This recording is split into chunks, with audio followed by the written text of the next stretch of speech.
Hello అండి. రోజు తినే రొటీన్ లంచ్తో బోరు కొట్టిందా? అయితే కేవలం 10 నిమిషాల్లో తయారయ్యే ఈ కమ్మని కొత్తిమీర అన్నంను ట్రై చేయండి.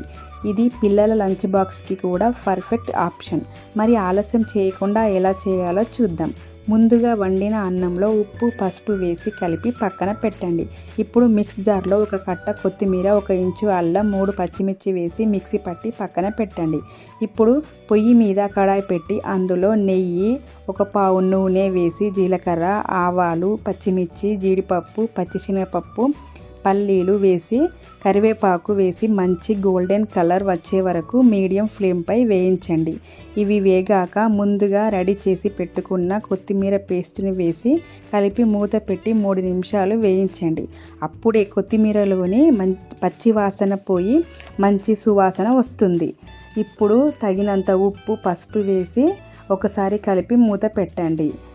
ఇప్పుడు మంటను సిమ్లోనే పెట్టి ముందుగా రెడీ చేసిన అన్నంను వేసి ఒకసారి కలిపి అంతా కలిసేలా కలిపి మూత పెట్టి 2 నిమిషాలు మగ్గనివ్వండి. చివరగా దీనిపై కొద్దిగా నిమ్మరసం పిండి ఒకసారి కలిపి పైనుంచి 1 స్పూను నువ్వులు చల్లండి. అంతే, రుచికరమైన కొత్తిమీర రైస్ రెడీ. వీడియో నచ్చితే లైక్, షేర్, కామెంట్, మన ఛానల్ని సబ్స్క్రైబ్ చేసుకోండి. Thank you.